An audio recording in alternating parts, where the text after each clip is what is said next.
ഈ മനുഷ്യന്മാർക്കൊരു പ്രശ്നമുണ്ട്. ജീവിതത്തിൽ എന്തെങ്കിലും സങ്കടം വന്നാൽ ഒന്നും ആലോചിക്കാണ്ട് ഓരോ തീരുമാനം എടുക്കും. അതാണെങ്കിൽ ഒരിക്കലും ജീവിതത്തിലേക്ക് തിരിച്ചുപോക്കില്ലാത്ത തീരുമാനങ്ങളും. ഒന്നാലോചിച്ച സന്തോഷങ്ങൾ മാത്രമാണോ ജീവിതം? സങ്കടങ്ങളും സന്തോഷങ്ങളും കൂടിച്ചേരുമ്പോഴല്ലേ ജീവിതത്തിനൊരർത്ഥമുള്ളൂ. നമ്മളെ ലാലേട്ടൻ പറഞ്ഞതുപോലെ, ഞാനത് ഇംഗ്ലീഷിൽ പറയട്ടെ, ദാറ്റ് ഈസ് ലൈഫ്.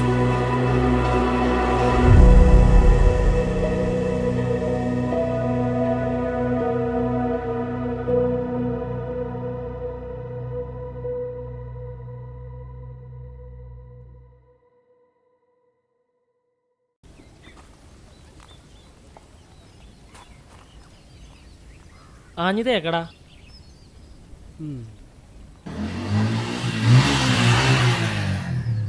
എന്ത് പോക്കറാവും പോന്നെ? ഇങ്ങനെ പോകണമെങ്കിൽ ഓൻ്റെ ഫോട്ടോ നമ്മനെ ഒട്ടിക്കണ്ടിരല്ലോടാ.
നിന്റെ ഫോറിൻ പരിപാടികളൊക്കെ എന്തായി? അതൊക്കെ ഞാൻ തൽക്കാലം മാറ്റിവെച്ചു. നിനക്കറിയാലോ എൻ്റെ വീട്ടിലെ അവസ്ഥ. അച്ഛൻ്റെ ഈ അവസ്ഥയിൽ ഞാൻ എന്താ ഇത്? എന്നിനവേ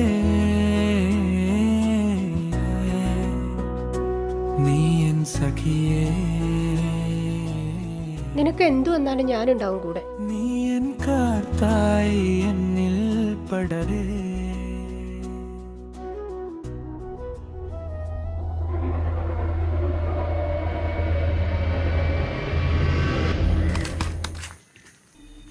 പേടിച്ചു പോയല്ലോടോ താനിത് എവിടുന്ന്? ചാവാൻ നടക്കുന്നവനാ പേടിക്കാൻ കഴിയുമോ? ചാവാൻ പേടിയില്ലാത്തവന് ഒരു വയസ്സനെ പേടിയോ? താൻ എന്തൊക്കെയാ ഈ പറയുന്നത്? ഈ ഉച്ച സമയത്തൊന്നും വന്നിട്ട് ഇവിടെ ഇരുന്നുടങ്ങി ചാകാൻ വിചാരിച്ചിട്ട് മാത്രമേ ഇവിടെ വരലുള്ളൂ. അല്ല, സാധാരണ ഇവിടെ ആരും വരലൊന്നുമില്ലേ? താനെന്താ ഇവിടെ ചാവാൻ വന്നതാ? അല്ല, നിന്നെ ഇവിടെ ഇരിക്കുന്നത് കണ്ടത് കൊണ്ട് ഞാൻ വന്നേ ഇല്ലു. ഇവിടെ ഉച്ച നേരത്തൊന്നും ആരും വന്നിരിക്കില്ല കുഞ്ഞി. ഇവിടെ കുറേ ആള് വന്നിട്ട് മരിച്ചിട്ടുണ്ട് കുഞ്ഞി. അപ്പേരെല്ലാം ആത്മാക്കള് ഉച്ച സമയത്ത് ഇവിടെ എല്ലാം വന്നിട്ട് ഇരിക്കലുണ്ട്. ആത്മാക്കളാ? പിന്നെ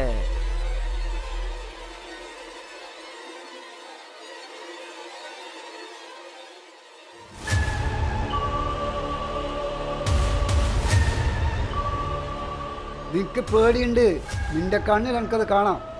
ഒരുത്തൻ്റെ മുഖത്തിൻ്റെ പേടി അറിയുന്നത് ആദ്യം ദൈവം, പിന്നെ കാൽന.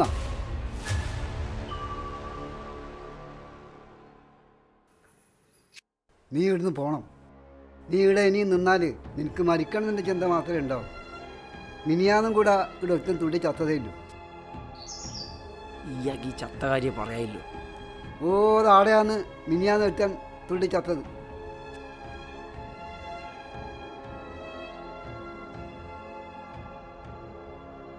ഇതൊക്കെ എന്നോട്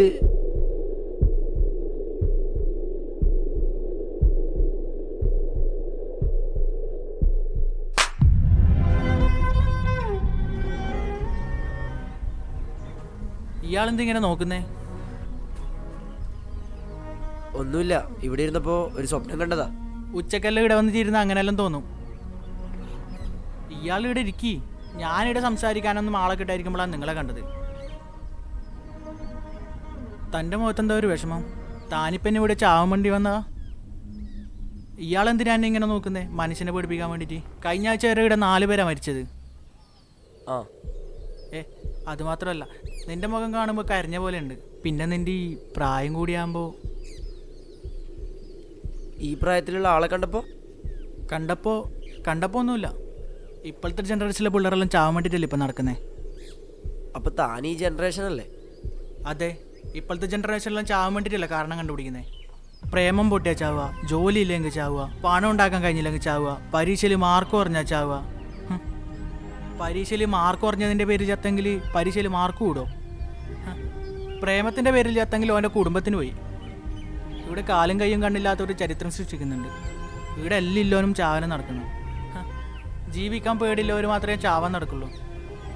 ഒരിക്കൽ തോറ്റിട്ടുണ്ടെങ്കിൽ പിന്നെ ഒരിക്കൽ ജയിക്കും. അത് ഈ ലോകത്തിൻ്റെ നിയമമാണ്. ചാവാനാണെങ്കിൽ 100 കാരണം കണ്ടെത്തും, എന്നാൽ ജീവിക്കാനോ കാരണവുമില്ല. ഇന്ന് നമ്മുടെ നാട്ടിൽ മരിക്കുന്നവരെ കണക്കെടുത്ത് കഴിഞ്ഞാൽ കൂടുതൽ പേരും ആത്മഹത്യ ചെയ്യുന്നവരാണ്. അതിൽ പകുതി പേരും നമ്മുടെ പ്രായക്കാരും. ഇതെല്ലാം പോരെ നിന്നെ പോലെ ഒരാളെ ഇവിടെ കാണുമ്പോൾ ഞാൻ പറഞ്ഞ പോലെ ചിന്തിക്കാൻ?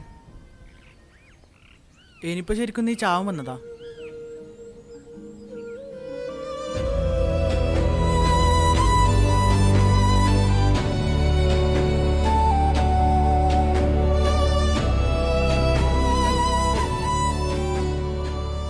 നീ എന്താ ഇത് കാണണം എന്ന് പറഞ്ഞ്? എന്തെങ്കിലും അത്യാവശ്യമുണ്ടോ? എനിക്ക് നമ്മുടെ കാര്യം വീട്ടിൽ സമ്മതിക്കുന്നു തോന്നുന്നില്ല. താൻ എന്താണോ ഇപ്പൊ ഇങ്ങനെയൊക്കെ പറയുന്നത്? നമ്മെല്ലാം പറഞ്ഞു ഉറപ്പിച്ചല്ലേ? പിന്നെ നിന്റെ നക്കാപ്പിച്ച ശമ്പളം കിട്ടിയിട്ട് എന്തിനാ? ജീവിക്കുമ്പോൾ ലക്ഷറി ആയിട്ട് വേണം ജീവിക്കാൻ. പിന്നെ നീ ഫോറിനിലൊക്കെ പോയി സെറ്റിൽ ആവുന്ന ഞാൻ വിചാരിച്ചേ. അതാ ഞാൻ നിന്നെ സ്നേഹിച്ചതും. നിന്റെ കുടുംബത്തിന്റെ ദാരിദ്ര്യമൊക്കെ തീർത്തു വരുമ്പോഴേക്കും നിന്റെ മുന്നിൽ അടുത്ത പ്രശ്നങ്ങൾ വരാൻ തുടങ്ങും. ഇതൊക്കെ എങ്ങനെയാ നിനക്ക് എന്നോട്? എനിക്കൊരു UK കാരന്റെ ആലോചന വന്നിട്ടുണ്ട്. ഞാനത് ഓക്കെ പറഞ്ഞു. അത് നടക്കണമെങ്കിൽ എനിക്ക് നിന്നെ ഒഴിവാക്കിയേ പറ്റൂ. ഞാനൊരു പെണ്ണാ, എനിക്ക് വലുത് പണം തന്നെയാ. ഇനി എന്റെ പിന്നാലെ നടക്കാനാണ് ഉദ്ദേശമെങ്കിൽ വേണ്ട, എല്ലാം ഇന്നത്തോടെ നിർത്തിക്കോ.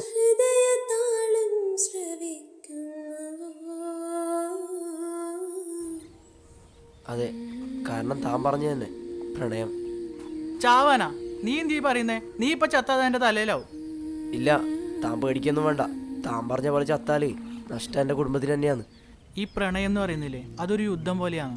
അതിൽ ചിലപ്പോൾ ജയിക്കും, ചിലപ്പോൾ തോക്കും. എന്തെന്നായാലും അവസാനം നമുക്ക് നഷ്ടം മാത്രമേ ഉണ്ടാവൂ. മരിക്കാൻ തോന്നിയത് ഒരു പെണ്ണ് കാരണമാണ്. ജീവിക്കാൻ തോന്നിയത് എൻ്റെ കുടുംബവും പിന്നെ തൻ്റെ വാക്കും. തനിക്കറിയോ, എൻ്റെ അച്ഛൻ കിടപ്പിലാവുമ്പോൾ എനിക്ക് വയസ്സ് 15. അന്നു മുതൽ എടുക്കാത്ത പണിയോ പോവാത്ത സ്ഥലമോ ഇല്ല. അന്നൊന്നും സഹായിക്കാൻ ഒരുത്തരുണ്ടായിരുന്നില്ല. സഹായിക്കാൻ വന്നു കുറയണം, കിടപ്പിലാവൻ്റെ ഭാര്യയെ സഹായിക്കാൻ. തനിക്കറിയോ, സ്വന്തം അച്ഛനും അമ്മയെ നോക്കാൻ വേണ്ടി 15-ാം വയസ്സിൽ പണിക്കിറങ്ങിയ മകനാണ് ഞാൻ. പണിയെടുത്തു, പഠിച്ചു, പണം ഉണ്ടാക്കി, കുടുംബം നോക്കി. പണത്തിന് വേണ്ടി ഇറങ്ങിത്തിരിച്ചവൻ ആർക്കു മുന്നിലും സ്നേഹിക്കപ്പെട്ടില്ല. അവസാനം ആ സ്നേഹം തിരിച്ചു വന്നപ്പോൾ സ്നേഹിച്ചു പോയി. അവസാനം അവളും പോയി. ഇതൊക്കെയാടാ ജീവിതം. ദുഃഖവും സന്തോഷവും അനുഭവിച്ചറിഞ്ഞവനെ ജീവിതം എന്തെന്ന് അറിഞ്ഞിട്ടുള്ളൂ. അല്ലാതെ പണത്തിന് മുകളിൽ ജനിച്ച് വളർന്നവനെ ജീവിതം എന്തെന്ന് അറിഞ്ഞിട്ടില്ല. താനിപ്പം മരിച്ച തൻ്റെ കുടുംബത്തിൻ്റെ അവസ്ഥയൊന്ന് ആലോചിച്ച് നോക്ക്. ചാവാൻ പോകുന്നവൻ അവൻ്റെ കുടുംബത്തിനൊന്ന് ആലോചിച്ചാൽ മതി. അവൻ ചാവാതിരിക്കാനുള്ള മോട്ടിവേഷനും അത് തന്നെ. ഞാൻ നേരത്തെ പറഞ്ഞ പോലെ എല്ലാവരും ചാവാൻ വേണ്ടിയിട്ടാണ് കാരണം കണ്ടുപിടിക്കുന്നത്. നഷ്ടപ്പെട്ടതിനോർത്ത് കരഞ്ഞു തീർക്കാനുള്ളതല്ല ജീവിതം.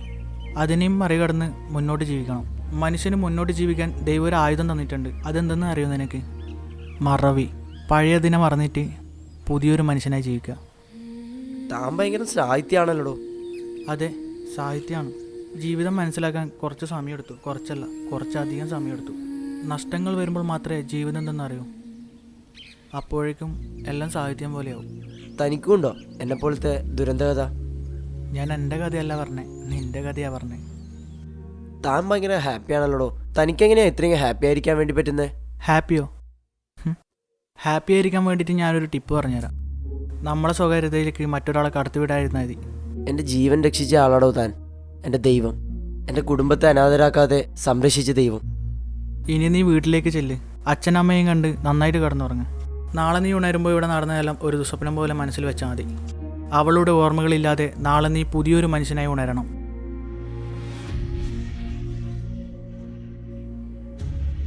ആ മനുഷ്യൻ എന്നെ സംബന്ധിച്ചിടത്തോളം ദൈവം തന്നെയാണ്.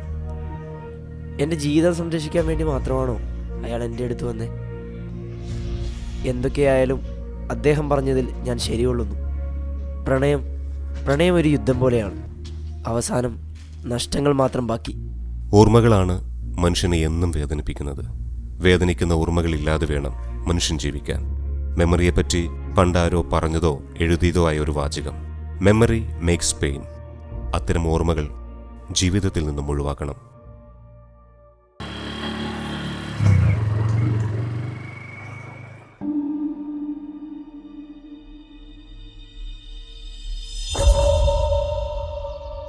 എന്നിനവേ നീ എൻ സഖിയേ, നീ എൻ കാത്തായി എന്നിൽ പടരേ.